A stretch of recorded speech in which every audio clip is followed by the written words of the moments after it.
de la Pentecôte, ils étaient tous ensemble dans le même lieu. Tout à coup, il vint du ciel un bruit comme celui d'un vent impétueux et il remplit toute la maison où ils étaient assis. Des langues semblables à des langues de feu leur apparurent séparées les unes des autres et se posèrent sur chacun d'eux. Et ils furent tous remplis du Saint-Esprit et se mirent à parler en d'autres langues selon que l'Esprit leur donnait de s'exprimer. Or, il y avait en ces jours à Jérusalem des Juifs hommes pieux de toutes les nations qui sont sous le ciel. Au bruit qui eut lieu, la multitude accourut, et elle fut confondue parce que chacun les entendait parler dans sa propre langue. Ils étaient tous dans l'étonnement et la surprise, et ils se disaient les uns aux autres, « Voici ces gens qui parlent, ne sont-ils pas tous galiléens? Et comment les entendons-nous? Dans notre propre langue à chacun, dans notre langue maternelle. » Mèdes, Élamites, ceux qui habitent la Mésopotamie, la Judée, la Cappadoce, le Pont, l'Asie, la Phrygie, la Pamphylie, l'Égypte, le territoire de la Libye voisine de Cyrène, et ceux qui sont venus de Rome, juifs et prosélytes, crétois et arabes, comment les entendons-nous parler dans nos langues des merveilles de Dieu? Ils étaient tous dans l'étonnement, et ne sachant que penser, ils se disaient les uns aux autres, que veut dire ceci? Mais d'autres se moquaient et disaient, ils sont pleins de vin doux. Alors Pierre, se présentant avec Oléon, éleva la voix et leur parla en ces termes. Hommes juifs, et vous tous qui séjournez à Jérusalem, sachez ceci et prêtez l'oreille à mes paroles. Ces gens ne sont pas ivres comme vous le supposez, car c'est la 3e heure du jour, mais c'est ici ce qui a été dit par le prophète Joël. Dans les derniers jours, dit Dieu, je répandrai de mon esprit sur toute chair. Vos fils et vos filles prophétiseront, vos jeunes gens auront des visions et vos vieillards auront des songes. Oui, sur mes serviteurs et sur mes servantes, dans ces jours-là, je répandrai de mon esprit et ils prophétiseront. Je ferai paraître des prodiges en haut dans le ciel et des miracles en bas sur la terre, du sang, du feu et une vapeur de fumée. Le soleil se changera en ténèbres et la lune en sang avant l'arrivée du jour du Seigneur. De ce jour grand et glorieux, alors quiconque invoquera le nom du Seigneur sera sauvé.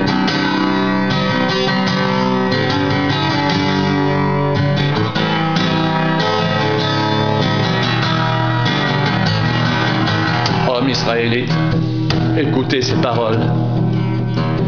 Jésus de Nazareth, cet homme à qui Dieu a rendu témoignage devant vous par les miracles, les prodiges et les signes qu'il a opérés par lui au milieu de vous, comme vous le savez vous-même, cet homme livré, selon le dessein arrêté, selon la prescience de Dieu, vous l'avez crucifié, vous l'avez fait mourir par la main des impies, Dieu l'a ressuscité en le délivrant des liens de la mort, parce qu'il n'était pas possible qu'il soit retenu par elle, car David dit de lui, je voyais constamment le Seigneur devant moi, parce qu'il est à ma droite afin que je ne sois point ébranlé.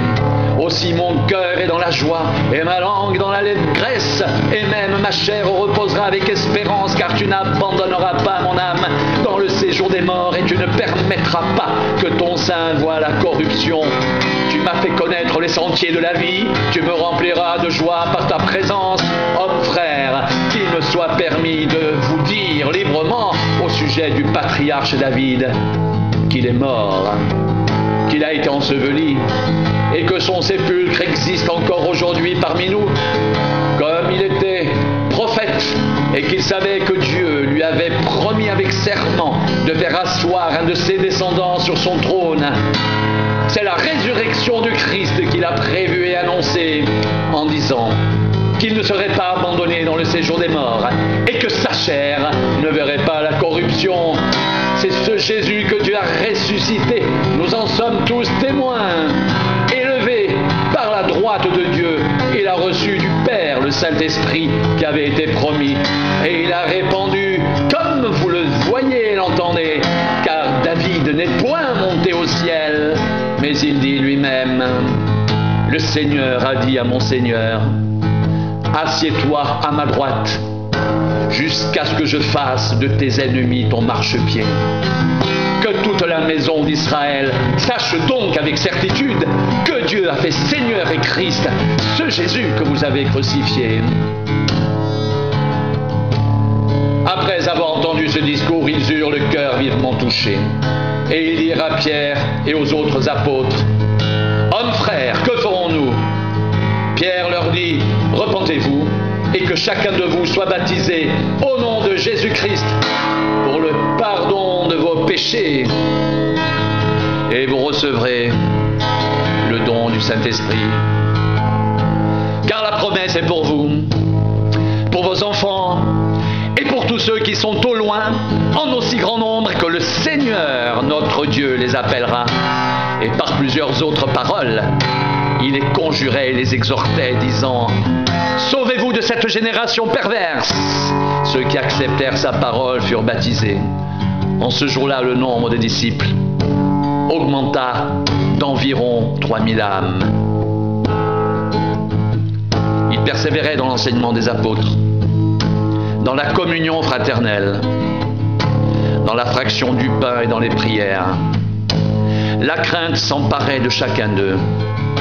Et il se faisait beaucoup de prodiges et de miracles par les apôtres. Tous ceux qui croyaient étaient dans le même lieu. Et ils avaient tout en commun. Ils vendaient leurs propriétés et leurs biens. Et ils en partageaient le produit entre tous, selon les besoins de chacun. Ils étaient chaque jour tous ensemble assidus au temple. Ils rompaient le pain dans les maisons et prenaient leur nourriture avec joie et simplicité de cœur, louant Dieu et trouvant grâce auprès de tout le peuple. Et le Seigneur ajoutait chaque jour à l'Église ceux qui étaient sauvés.